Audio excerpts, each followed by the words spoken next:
এই মাদ্রাসাকে পুনর্জীবিত করবেন না।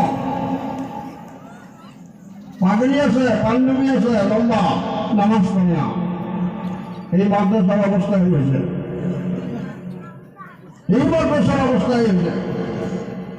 এই জন্য এই মাদ্রাসাকে জিন্দা করা।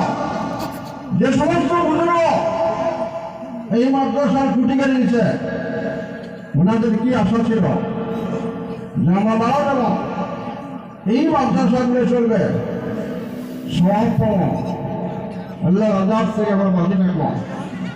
আমরা পাবলিক 1 টাকা 2 টাকা 100-200 করে ধান দেয় চলে দেয়, ফলো করে নাজাতের জন্য, ফলো করে যেটা আল্লাহ জাহান্নামে না যায়। কিন্তু আজকে দেখা যায় চালা হয় মাদ্রাসা পড়া নাই, মাদ্রাসার ছাত্র নাই। মানে আপনাদের কাছে অনুরোধ করলাম, আমরা সিনিয়র মানুষ হিসেবে, সিনিয়র আলেম হিসেবে, মুরব্বী হিসেবে এই জায়গা পার্শ্ববর্তী মাদ্রাসার মেহরবানি আছে, পার্শ্ববর্তী মেহরবানি সরকারি আছে। মাদ্রাসা পূর্ণরূপ দেওয়ার জন্য ছাত্র দেন এবং ওস্তাদগুলার কেয়ার করে লক্ষ্য দেন যে ওস্তাদ খালি কালেকশন করবে না, পড়া পারবে, এটা লক্ষ্য দেওয়ার কথা। আমরা ছাত্র দেওয়ার জন্য রাজ দিয়েছি, ছাত্র যেন মাদ্রাসার পূর্ণ পর্যায়ে উন্নতি আমলগুলো হয়। কথাটা অনেকের ভালো লাগবে, অনেকগুলো বেয়া লাগবে।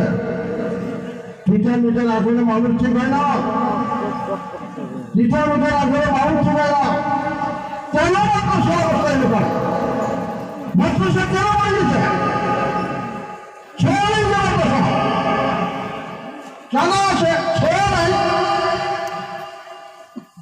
আসার এটা পাবলিকের কর, মন্ডল শিক্ষক বলব, মন্ডল কমিটি বলব, বেশ টাকা